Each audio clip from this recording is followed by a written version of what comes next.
사랑하는 소녀딸을 면회하러 갔던 섬스타 장군 여성이 자신의 소녀딸이 가혹행위에 의해 휠체어를 타게 되는 모습을 보게 되었고, 부대원들이 그녀와 소녀딸을 무시하자마 분노로 인하여 이 투스타 사단장을 불러내면서 생기는 이야기입니다.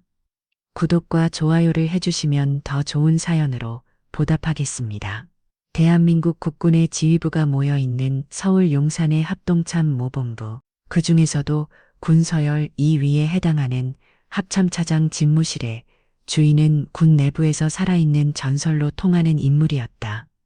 그녀의 이름은 차수현, 육군 중장, 전투병과 출신으로 군단 작전 참모와 사단장을 거쳐 마침내 한미 군사 동맹의 핵심이자 군서열 최정점에 위치한 합참차장의 자리에 오른 강철의 여인. 그녀의 날카로운 통찰력과 결단력 앞에서는 내로라 하는 사성 장군들조차 함부로 말을 꺼내지 못했다. 그녀의 책상에서 검토되는 문서 하나하나가 이 나라의 국방과 안보의 항방을 결정했다.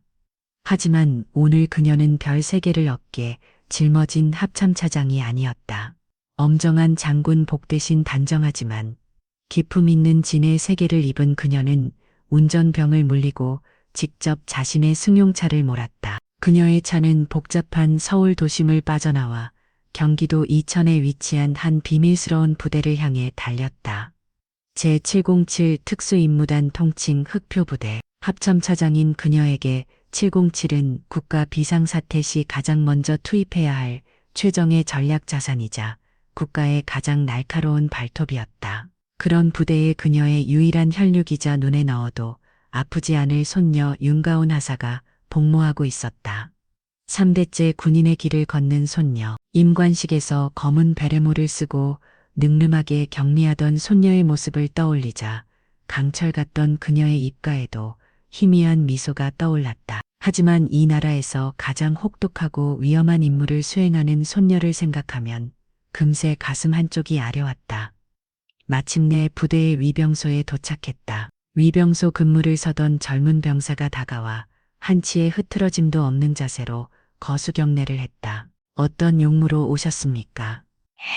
윤가온 하사 며느를 왔습니다. 차수연은 일부러 온우한 목소리로 대답하며 자신의 신분을 감춘 채에 평범한 방문객용 신분증을 내밀었다. 삼성 장군 할머니라는 사실이 자존심 강한 손녀의 군 생활에 누가 될까 염려했기 때문이다. 신청서를 작성하고 대대본부 건물 옆에 마련된 간소하지만 정갈한 묘실에서 손녀를 기다렸다. 10여 분쯤 지났을까. 묘실 문이 열리고 당직 부사관인 듯한 군인이 고개를 내밀었다. 윤가온 하사 보호자분 나오시면 됩니다. 차수연의 심장이 설렘으로 부풀었다. 그녀는 서둘러 자리에서 일어나 문 밖으로 나섰다. 복도 저변에서 그토록 보고 싶었던 손녀의 모습이 보였다. 하지만 다음 순간 그녀의 세상이 무너져 내렸다. 기익 비쳐 그녀의 손녀 윤가온 하사는 자신의 2발로 걷고 있지 않았다.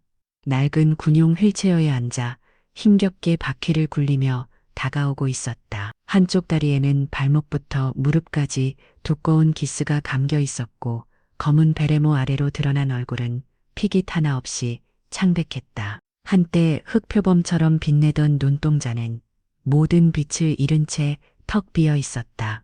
할머니, 가은이가 애스미소를 지어 보였지만 그 미소는 금방이라도 부서질 듯 위태로웠다.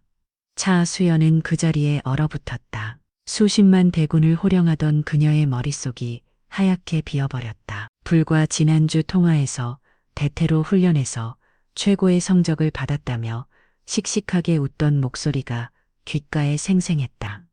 그런데 대체 무슨 일이 있었기에 저 검은 베레모의 자랑스러운 흑표가 이토록 처참하게 빛을 잃고 추락해버렸단 말인가. 대한민국 최정예 부대에 빛나는 명성 아래 누구도 알지 못하는 깊고 어두운 그늘이 드리워져 있음을 그녀는 직감했다.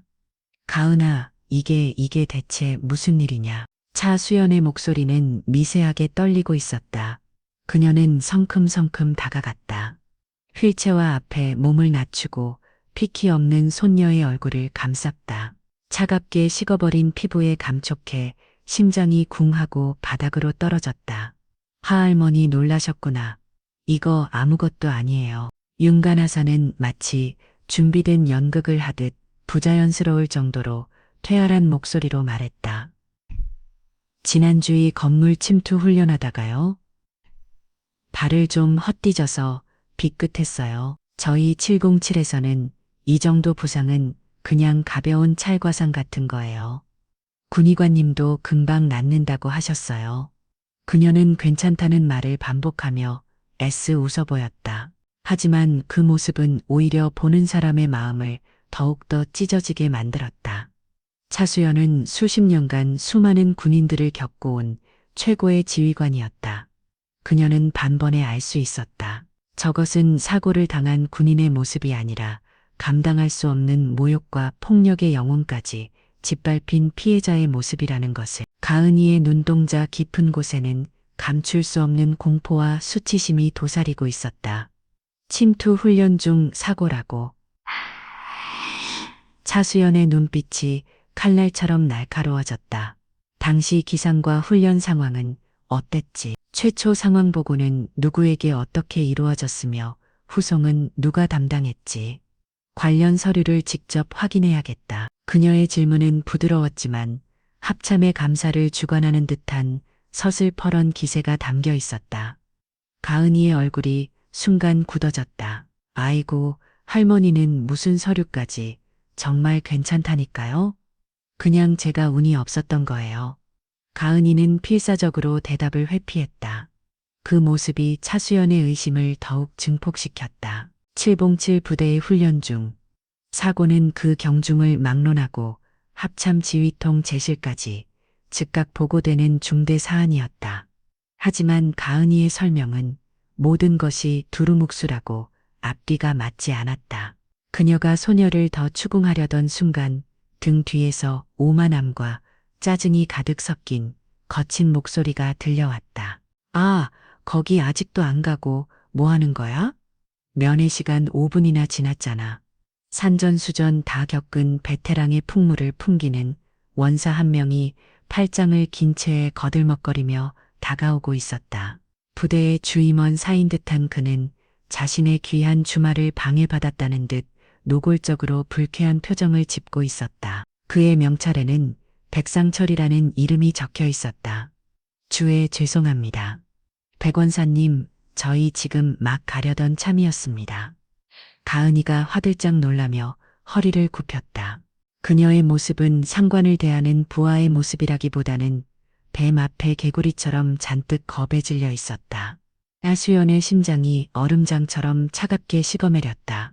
백상철 원사는 두 사람에게 다가오며 차수연의 차림새를 노골적으로 위아래로 훑어보았다. 그의 눈빛에는 세상 물정 모르는 부잣집 아주머니를 대하는 듯한 경령이 가득했다. 면회 시간은 군법보다 무서운 거 몰라요. 여기가 무슨 동네 쉼터인 줄 알아. 그리고 아주머니 옷 입은 걸 보니 돈은 좀 있으신가 본데 세상이 다 돈으로 돌아가는 건 아니라고. 모욕적인 언사였다. 가은이의 얼굴이 새하얗게 질렸다. 백원사님 제발 저희 할머니께는 그러지 마십시오. 뭐? 인연이 지금 선이 많대 말 됐고 하는 거야. 야, 윤가은 너 다리 좀 다쳤다고 아주 대가리가 컸구나. 주인은 사마리 말 같지 않아. 백상철의 입에서 거침없이 폭언이 쏟아졌다. 그는 차수연을 보란 듯이 가은이의 깁상 다리를 자신의 전투와 발끝으로 툭 하고 건드렸다. 가은이가 고통스러운 비명을 질렀다. 자네, 지금 무슨 짓인가? 차수연의 목소리는 분노로 인해 오히려 섬뜩할 정도로 차분했다. 하지만 백상철은 그 경고의 의미를 알아들을 지성이 없었다. 그는 눈앞의 귀 부인에게 자신의 권력을 과시하고 싶은 욕망에 사로잡혀 있었다. 어허, 아주머니는 좀 가만히 계셔. 내가 지금 벌을 넘는 부하 군기 좀 잡겠다는데 민간인이 왜 끼어들어. 여기가 얼마나 무서운 된지 아직 모르시나 보네. 그는 차수연을 완전히 무시한 채 고통스러워하는 가은이를 향해 경멸적인 시선을 던졌다. 윤가은, 골 좋다. 내가 그렇게 끔찍이 여기는 할머니 앞에서 아주 제대로 망신당하는구나. 707 요원. 웃기지 마. 넌 그냥 다리 병신된 쓸모없는 계집애 일뿐이야. 그의 잔인한 말 한마디 한마디가 가은이의 마지막 남은 자존심을 산산조각 냈다. 결국 가은이의 눈에서 그동안 억지로 참아왔던 눈물이 굵은 방울이 되어 뚝뚝 떨어져 내렸다. 죄송합니다. 제가 다 잘못했습니다. 그녀는 고개를 숙인 채 서럽게 울기 시작했다. 자신의 억울함과 육체적 고통, 그리고 할머니에 대한 미안함이 뒤섞여 심장이 터져버릴 것만 같았다. 비틀린 자부심은 한 젊은 군인의 영혼을 그렇게 처참하게 파괴하고 있었다. 윤가은 하사의 울음소리는 낡은 묘실의 무거운 공기를 갈랐다. 그 울음은 단순한 슬픔의 표현이 아니었다.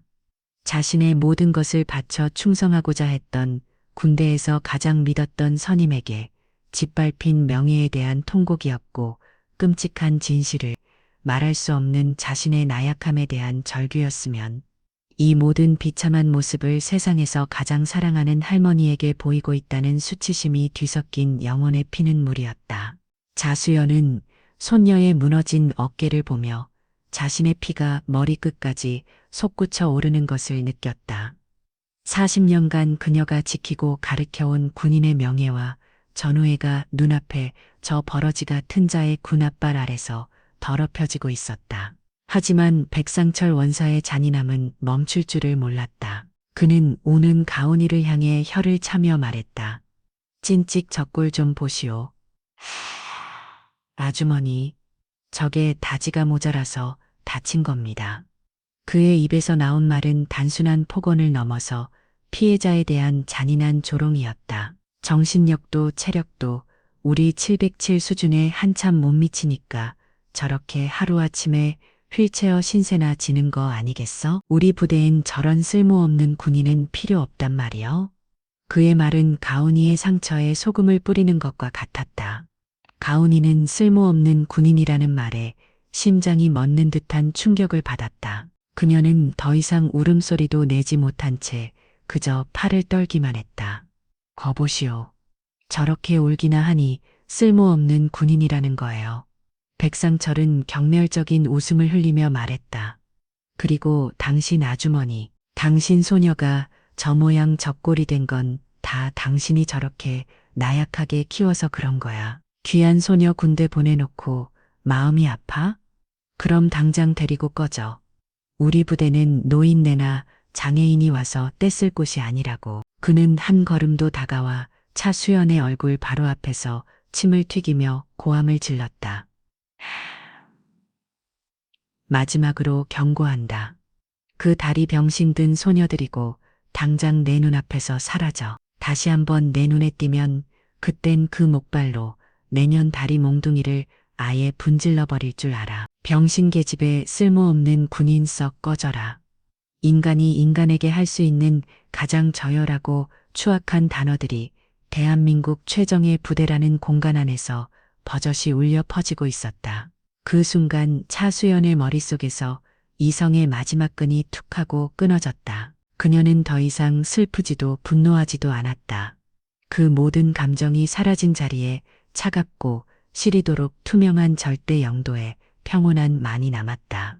눈앞에 저것은 더 이상 군인이 아니었다. 군복을 입은 인간의 형상을 한 역적일 뿐이었다. 그리고 역적을 상대하는 방법은 오직 하나뿐이었다. 차수연은 천천히, 아주 천천히 고개를 들었다. 그리고 더 누린 동작으로 자신의 외두 안주머니에서 검은색의 투박한 군용 스마트폰을 꺼내들었다. 백상철은 그 행동의 의미를 깨닫지 못한 채 승리감에 도취되어 있었다. 이제야 내 말이 들리나. 당장 안 사라지고 뭐해. 차수연은 아무 말 없이 자신의 스마트폰 화면을 켰다. 그리고는 익숙하지만 지극히 절제된 손놀림으로 누군가의 번호를 찾아 눌렀다. 전화번호부 상단에 위치한 이름. 특수전 사령부 부사령관 나정식 소장. 그녀가 통화 버튼을 누르는 순간 그것은 단순히 한 통의 전화를 거는 행위가 아니었다. 그것은 대한민국 특수전 사령부 전체를 뒤흔들고 한 오만한 버러지의 인생을 송두리째 판매시킬 거대한 심판의 서막을 여는 신호탄이었다. 짓밟힌 천사가온 앞에서 거대한 폭풍이 이제 막 그 눈을 들여하고 있었다. 시간이 멎었다. 차수연 중장의 엄지손가락이 대한민국 특수작전을 총괄하는 특수전 사령부의 2인자 나정식 소장의 2인자 그 자금의 한화가 대한민국에서 가장 날카로운 참끝을 준 조직의 심장부를 뒤흔드는 신호였다. 뚜루루 신호음은 반 한 번 울렸다. 수화기 너머에서는 주말임에도 불구하고 한치의 흐트러짐도 없는 나정식 부사령관의 긴장된 목소리가 흘러나왔다. 사령관의 부재시 합참차장의 전화는 그에게 직결되도록 되어 있었다. 충성 나정식 소장입니다. 나 부사령관. 차수연의 목소리는 모든 감정이 거세든 겨울의 강철처럼 차갑고 건조했다. 나는 지금 자네가 책임지고 있는 707 부대 몇실에 나와 있네. 그녀의 위치를 듣는 순간 나정식 소장의 뇌리에 국지도발 테러 상황 혹은 그에 준하는 국가적 위기 상황 시나리오가 스쳐 지나갔다. 합참차장이 예고 없이 국가 최종의 대테러 부대에 나타났다. 이것은 결국 평범한 상황이 아니었다. 차장님, 혹시 저게 특이 동향이라도 포착된 것입니까? 부사령관의 목소리는 긴박했지만 차수연의 대답은 그의 예상을 완전히 빗나갔다. 아니 이것은 외부의 위협이 아니네. 그녀는 잠시 말을 끊었다. 그 짧은 침묵이 수화기 너머에 이성 장군을 숨막히게 했다. 이곳에서 내가 평생을 바쳐 지키고 세워온 우리 군의 명예가 한낱 버러지 같은 자의 군홧발 아래에서 처참하게 짓밟히는 것을 내 눈으로 직접 목격했네. 그녀는 감정을 완전히 배제한 채 백상철 원사가 내뱉은 모든 폭언과 쓸모없는 군인이라 다쳤다는 조롱까지 한 단어도 빠짐없이 그대로 전달했다. 자네 부대의 주임 원사가 우리 군의 전투력은 전투원이 아니라 휠체로 측정하는 모양이다군. 전투 불능 상태가 된 부하를 조롱하는 것이 자네 부대의 새로운 훈련 지침인가? 이것은 단순한 질책이 아니었다. 비수처럼 날카롭고 얼음처럼 차가운 경멸이었다. 나정식 소장은 순간 숨을 쉴 수가 없었다. 바닥에 주저앉아 있던 백상철 원사는 이제 공포를 넘어 자신의 뇌가 현실을 받아들이기를 거부하는 듯한 기묘한 해리감을 느끼고 있었다. 중장 합참차장 특수전 사령부 부사령관. 그는 자신이 방금 전까지 감히 상상조차 할 수 없는 거대한 흑표범의 영리를 건드리고 있었다는 사실을 깨달았다. 나 부사령관 차수연의 목소리가 최후 통첩을 날렸다. 지금부터 10분 주겠네. 10. 특수전 사령부가 위치한 이천 사령부에서 707 부대까지 지상의 모든 교통을 통제하고 지휘관용 회전이 항공기로 이동한다 해도 아슬아슬한 시간이었다. 그것은 그녀의 분노가 개인적인 차원을 넘어 군 전체의 기강을 바로 세우려는 공적인 심판의 의지로 변했음을 의미했다. 자네와 자네 헌병단장을 대동해서 내 눈앞에 나타나게. 만약 1초라도 늦으면 나는 이 문제를 합참해 공식 안건으로 상정하여 특수전 사령부 전체에 대한 해참이 재창설안을 직접 검토하겠네. 특수전 사령부의 해체. 이것은 협박이 아니었다. 합참차장은 실제로 그 정도의 안건을 발의하고 추진할 수 있는 막강한 권한을 가지고 있었다. 그것은 특전사위에게는 사용 선고나 다름없었다. 예예예 차장님. 무슨 말씀이신지 알겠습니다. 제가 죽을 죄를 지었습니다. 지금 즉시 조치하겠습니다.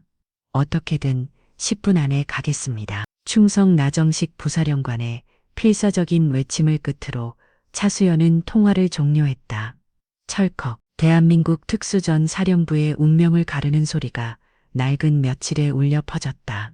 차수연은 스마트폰을 주머니에 넣고 바닥에 주저앉아 울고 있는 가은이에게 다가가 그 작은 몸을 일으켜 세워 품에 안았다. 이제 모든 것이 끝났다. 가은아, 이 할미가 이 모든 것을 너무 늦게 알아서 미안하다. 그녀의 목소리는 한없이 떨리고 있었지만 그 눈은 며칠 창방. 부대 정문 너머에 하늘을 향하고 있었다. 그 순간 경기도 이천의 특수 전 사령부의 지축을 흔드는 비상경보가 울렸다. 주말을 반납한 수백 명의 헌병대 기동대원들과 특수인 무대원들이 긴급 출동하여 사령부에서 707부대로 이어지는 모든 주요 도로를 전면 통제하기 시작했다. 특수전 사령부에서는 별 2개를 단 지휘관용 회전의 항공기가 먼지를 일으키며 긴급 일으켰다. 대한민국 최정예 부대라는 검은 맹수는 이제 외부의 적이 아닌 내부의 암세포를 도려내기 위해 스스로의 심장을 향해 포효하기 시작한 것이다. 백상철 원사는 저 멀리서부터 들려오는 지축을 흔드는 회전의 항공기에 그 행위를 들으며 마침 내 모든 것을 포기한 듯 실성한 웃음을 터뜨렸다. 그는 자신이 마주한 것이 한 명의 아주머니가 아니라 이 나라의 모든 권력이 응축된 거대한 제안 그 자체였음을 깨달았다. 지휘관용 회전의 항공기가 내뿜는 압도적인 괴금과 하강풍은 평화롭던 707부대를 거대한 혼돈의 소용돌이 속으로 몰아넣었다. 주말에 나른한 일과를 보내던 부대원들은 영문도 모른 채 연병장에 착륙하는 특수전 사령부의 회전의 항공기를 보며 경악했다. 별 2. 부사령관이 헌병단까지 대동하여 일개 부대며 실에 강림한 것이다. 이것은 전쟁 발발 직전의 상황이 아니고서는 결코 일어날 수 없는 비현실적인 광경이었다. 항공기에서 가장 먼저 뛰어내린 것은 특수전 사령부 부사령관 나정식 소장이었다. 야전 군인 특유의 카리스마와 위엄을 자랑하던 그의 얼굴은 하얗게 질려 있었다. 그 뒤를 이어 헌병단장이 거의 굴러나오다시피 했다. 차수연 차장님은 어디 계십니까? 나정식 소장이 고함을 쳤다. 의병 소장이 공포에 질려 묘실을 가리키자 2명의 지휘관은 약속이라도 한 듯 묘실을 향해 전력으로 질주했다. 차장님 묘실 문을 부술듯이 열고 들어온 나정식 소장은 차수연 중장과 눈이 마주치자마자 그 자리에 부동자세를 취했다. 그의 군복은 땀으로 축축했고 눈빛은 존경과 경외 그리고 극심한 공포로 뒤섞여 있었다. 특수전 사령부 부사령관 소장 나정식 특수전 사령부 헌병단장 대령 최민준 합참차장 차수연 중장님께 신고합니다. 10분 내 도착하라는 명령 정확히 9분 10초 만에 완수했습니다. 충성 특전사 2인자와 헌병단장이 한 명의 상급 지휘관을 향해 허리를 90도로 꺾고 경례였다. 실 안에 있던 모든 경사들과 학업 간부들은 눈앞의 광경을 보고도 믿을 수가 없었다. 자신들이 세상 물정 모르는 부잣집 아주머니라 수근거렸던 저 여인이 대한민국 군부를 움직이는 최고 실세 중의 실세였다는 사실을 깨닫는 순간 그들은 현실 감각을 완전히 상실했다. 차수연은 그들의 요란한 등장을 차갑게 응시할 뿐 아무런 대꾸도 하지 않았다. 그녀의 시선은 2명의 지휘관을 차례로 훑고 마지막으로 바닥에 실신하듯 쓰러져 있는 백상철 원사를 향했다. 최 대령 예. 차장님 헌병단장이 저도 모르게 허리를 고추 세웠다. 저자가 우리 군의 명예를 더럽히고 전우를 모독한 자여. 법이 허락하는 가장 엄중한 방식으로 처리하시오. 그녀의 목소리는 조용했지만 그 안에는 군법 위에 군림하는 듯한 절대적인 권위가 담겨 있었다. 예, 알겠습니다. 즉시 조치하겠습니다. 헌병단장이 우렁차게 대답하고는 함께 온 헌병들에게 눈짓했다. 권장한 헌병들이 다가와 백상철을 돼지처럼 끌고 나갔다. 그제야 차수연은 나정식 부사령관을 향해 몸을 돌렸다. 나 사령관. 자네는 오늘 자네 부대의 심장이 썩고 있는 것을 확인했네. 이제부터 그 부패가 어디까지 번졌는지 내가 직접 확인할 것이야. 그녀의 선을 한 선언에 나정식 부사령관은 대답조차 잊은 채 그 자리에 얼어붙었다. 707의 자존심이 그렇게 힘없이 무너져 내리고 있었다. 무너진 자존심의 중심 707 부대 본부 건물은 이제 차수연 중장의 임시 지휘 통제실이 되었다. 원래 주인이었던 부대 지휘관들은 모두 지휘 해제되어 자신의 사무실에서 쫓겨났고 그 자리에는 차수연의 지시에 따라 움직이는 합참과 특전사의 정의 참모들이 자리 잡았다. 차수연의 첫 번째 명령은 윤가은 하사의 부상과 관련된 모든 서류 원본을 확보하는 것이었다. 잠시 후 그녀의 책상 위에는 사고 보고서 부대 일지 관련되던 진술서 등이 쌓였다. 서류를 넘기는 그녀의 미간이 점점 더 깊게 패어갔다. 혈유는 너무나도 완벽했다. 고층 건물 침투 훈련 중 대원 윤가은 하사의 능력 부족 및 조작 실수로 인한 안전줄 이탈 사고, 목격자인 팀원들의 진술서는 토시 하나 틀리지 않고 똑같은 내용이었다. 백상철 원사가 조롱했던 그대로 모든 책임이 가은이의 무능함으로 돌려져 있었다. 너무나도 완벽해서 오히려 조작의 냄새가 역겹게 피어올랐다. 차수연은 모든 참모를 내보내고 가은이를 조용히 사무실로 불렀다. 휠체어를 타고 들어온 가은이는 할머니의 서슬 퍼런 모습과 자신 때문에 벌어진 거대한 소동에 겁을 먹고 고개도 들지 못했다. 차수연은 자리에서 일어나 장군으로서의 위엄을 모두 내려놓고 손녀의 눈높이에 맞춰 무릎을 꿇었다. 그녀는 조작된 사고 보고서를 가은이의 앞에 내밀었다. 가은아, 그녀의 목소리는 한없이 부드러웠다. 이 서류들은 거짓말을 하고 있구나. 가은이의 어깨가 음질했다. 하지만 괜찮다. 진실을 말하는 것은 때로는 목숨을 거는 것만큼이나 두려운 일이지. 이 할미는 봐한다.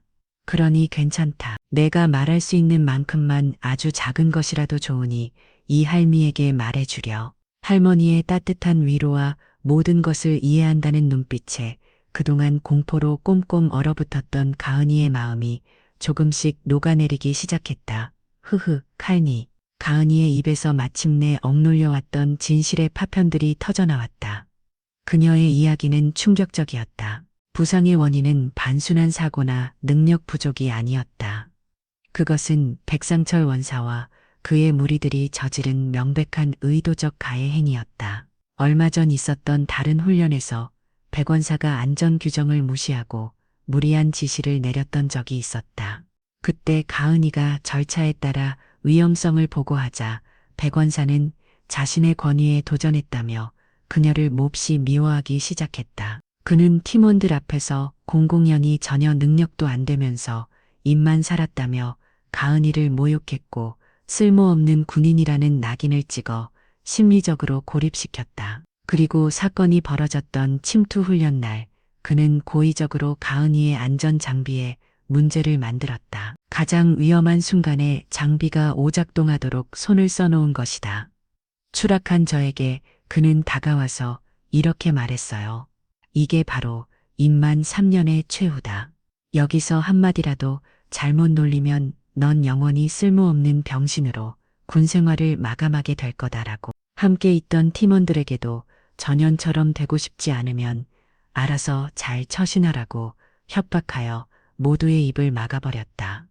진실의 파편은 단순한 폭행을 넘어 살인 미수에 가까운 끔찍한 범주의 실체를 드러내고 있었다. 차수연은 우는 소녀를 가만히 끌어안았다. 그녀의 눈빛은 슬픔을 넘어 이 어둠을 불사를 거대한 불꽃을 준비하는 자의 결의로 이글거리고 있었다. 이 작은 진실의 파편 하나만으로도 충분했다. 그녀는 이 작은 불씨를 온산을 태울 거대한 들불로 만들어낼 생각이었다. 지옥의 문이 열린 차수연 중장은 그곳에 자신만의 새로운 질서를 세우기 시작했다. 그녀는 무자비한 숙청과 처벌만으로는 이 골마 터진 상처를 치유할 수 없음을 알았다. 이들의 뼛속까지 박힌 침묵의 맹세와 그릇된 명예를 깨부수기 위해서는 그들의 자존심과 전문성을 역이용하는 고도의 심리전이 필요했다. 그녀는 자신의 권한으로 특별 전투 준비태 세 및 윤리 강량 진단을 선포했다. 합참과 국방부에서 차출된 최고의 전투력 분석과 군 최고의 심리전 전문가 그리고 파 부대에서 가장 존경받는 여군들로 구성된 특별 진단팀이 부대에 도착했다. 진단팀은 707 부대 전 장병을 대상으로 1대1 심층 면담을 시작했다. 공식적인 명분은 최근 발생한 불미스러운 사건이 부대의 전투 준비 태세에 미친 영향 평가 및 개선 방안 도출이었다. 이것은 취조나 조사가 아니었다. 합참 차장이 자신의 가장 중요한 전략 자산인 707의 현재 상태를 점검하는 지극히 합법적이고 전문적인 군사 활동이었다. 하지만 그 본질은 707 요원들의 영혼을 올려놓고 진실과 거짓의 무게를 재는 차가운 심판의 저울이었다. 예상대로 초기 면담은 철옹성 같았다. 707 요원들은 세계 최고 수준의 심리적 방어 훈련을 받은 자들이었다. 그들은 진단팀의 어떤 질문에도 전투력에 아무 이상 없습니다. 저희 팀의 반결력은 완벽합니다라는 말만 앵무새처럼 반복했다. 그들의 굳게 닫힌 입은 이 외부의 압력에 굴복하지 않겠다는 마지막 자존심의 발로였다. 며칠간의 소모적인 면담이 이어지는 어느 날, 차수연은 7겹칠 부대의 모든 장교와 부사관들을 부대 내 강당에 집결시켰다. 그녀는 화려한 장군복 대신 그들과 똑같은 간편한 전투복 차림으로 단상에 섰다. 나는 오늘 합참 차장이 아니라 여러분과 똑같이 조국의 청춘을 바친 선배 군인으로서 이 자리에 사왔다. 그녀의 차분한 목소리가 강당을 채웠다. 나는 여러분에게 묻고 싶다. 군인의 명예가 무엇인가? 동료의 목숨을 담보로 장난질하고 그것을 능력 부족 탓으로 돌리는 것이 여러분이 배운 명예인가? 그녀는 잠시 숨을 골랐다. 나는 지금 여러분에게 동료를 고발하라는 말을 하는 것이 아니다. 나는 여러분의 전문성에 대해 묻고 있다. 부대 내부의 암세포 하나 제대로 처리하지 못하는 부대가 어떻게 국가의 안위를 책임질 수 있단 말인가? 전후의 안전장비 하나 믿을 수 없는 부대가 어떻게 국민의 생명을 지킬 수 있단 말인가? 그녀의 말은 비수처럼 나라와 그들의 자존심에 박혔다. 그것은 그들의 도덕성이 아닌 군인으로서의 자격과 능력, 그 자체를 문제 삼는 것이었다. 707의 명예가 지금 내 수술대 위에 올라와 있다. 이 부대의 운명이 살고 죽는 것은 여러분이 썩은 암세포를 돌려내는 이 강철의 의술에 동참할 것인지 아니면 그 암세포를 보호하며 함께 그 살 것인지에 달려 있다. 선택하라. 그녀의 연설은 거대한 파문을 일으켰다. 상황의 본질이 밀고에서 보고로 배신해서 진단으로 전환되는 순간이었다. 의리 없는 놈이 될 것인가 아니면 무능한 군인이 될 것인가. 차수연은 그들에게 거부할 수 없는 선택지를 던진 것이다. 그날 밤 한 젊은 장교가 제 발로 지휘 통제실을 찾아왔다. 그는 차마 동료의 이름을 직접 거명하지는 못했다. 대신 군사 전문가의 언어로 보고하기 시작했다. 보고합니다.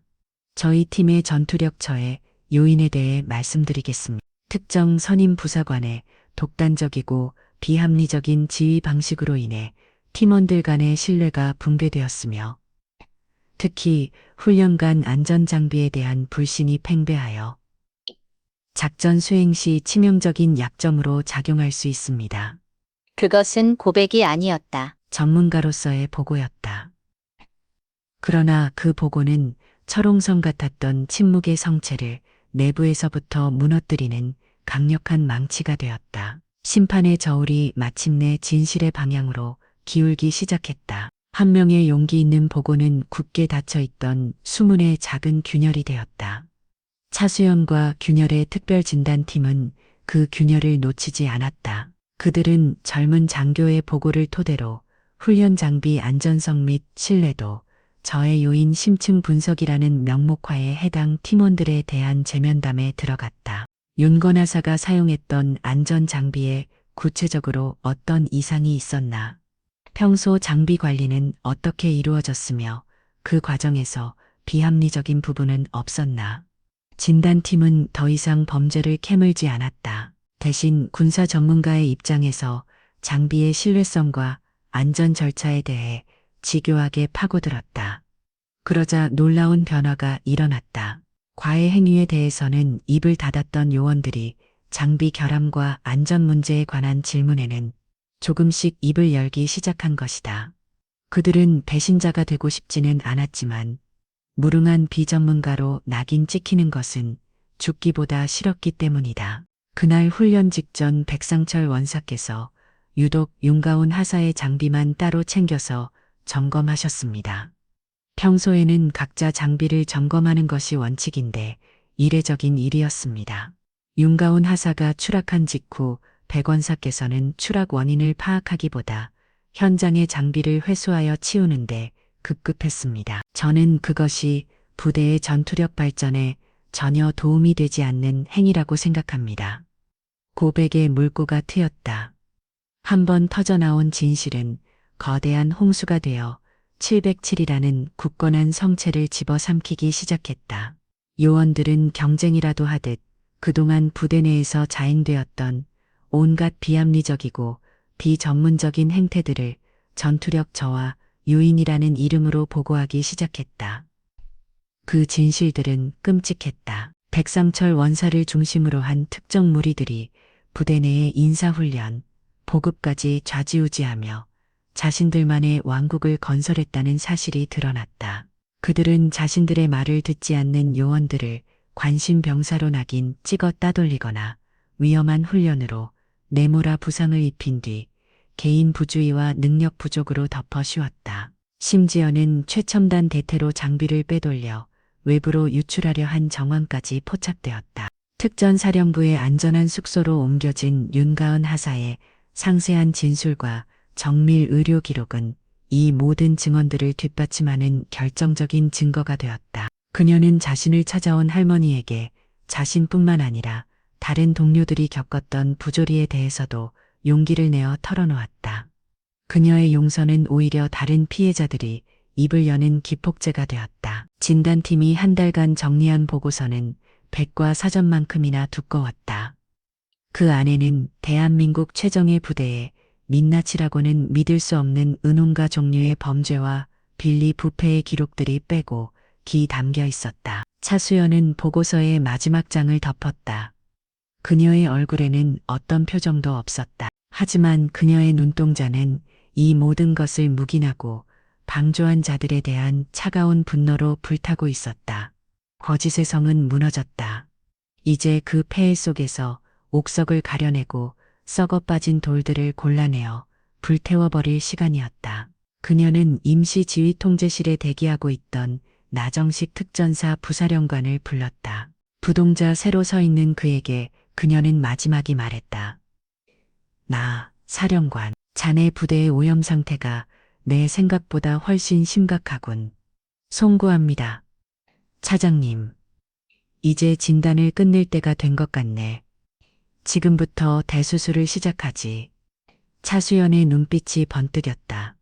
특전사 헌병 특수임무대를 총동원하게, 그리고 자네 부대의 집을 우리가 직접 청소하는 거야. 진단을 위한 의수용 칼은 이제 심판을 위한 칼이 덜 터였다.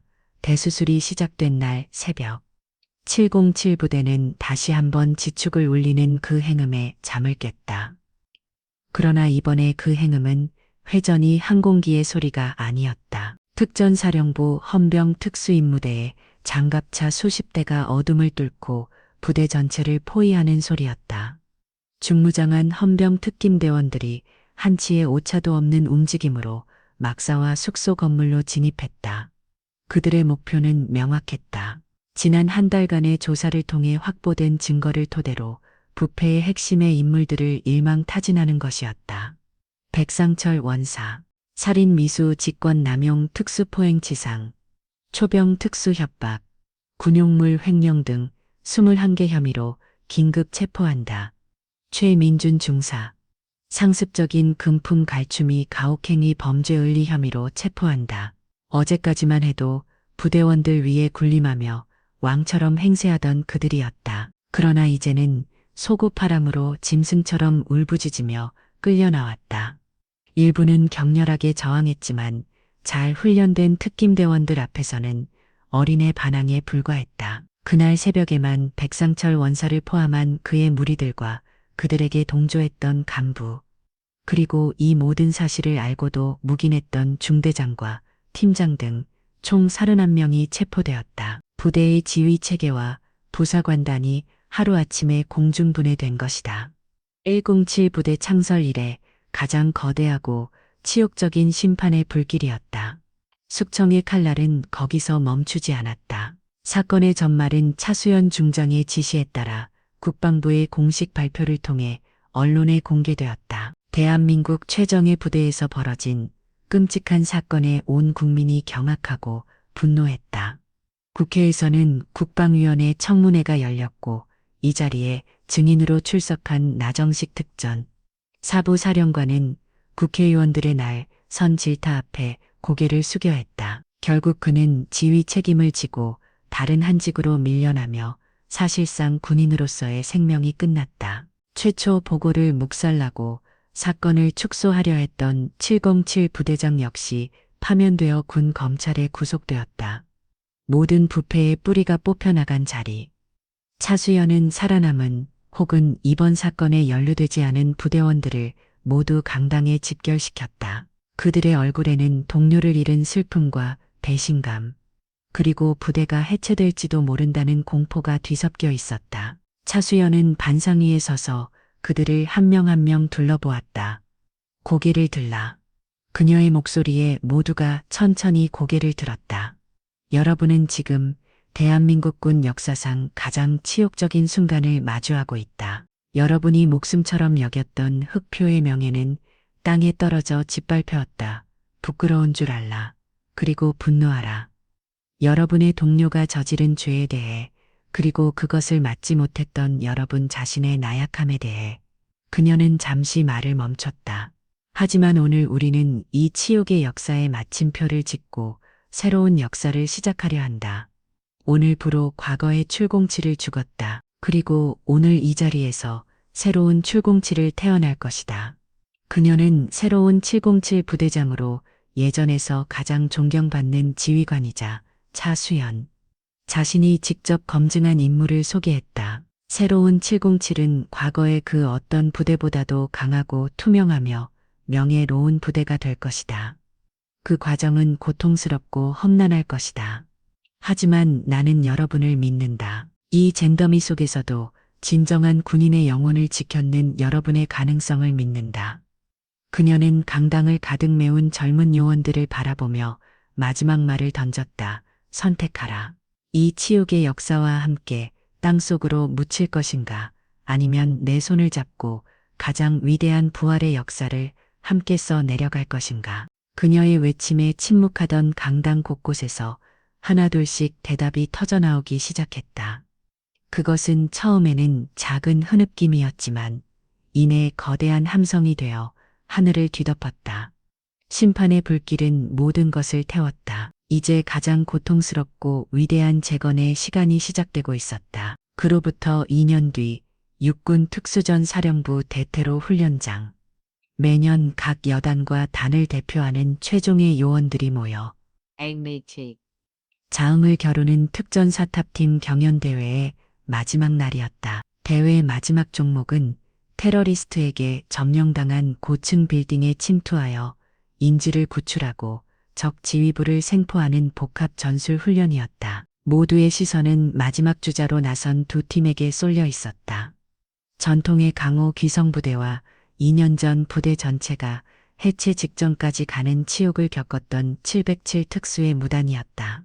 707 마지막 높구간 진입 기성부대와 거의 동시에 들어왔습니다. 중계석의 캐스터가 흥분한 목소리로 외쳤다. 2년 전 모두가 끝났다고 생각했던 부대였다. 부패와 폭력으로 얼룩져 부러진 발톱이라 조롱받던 그들이었다. 하지만 새로 부임한 지휘부와 남은 요원들은 차수연 중장이 남기고 간 개혁이라는 십자가를 짊어지고 뼈를 깎는 자정 노력을 거듭했다.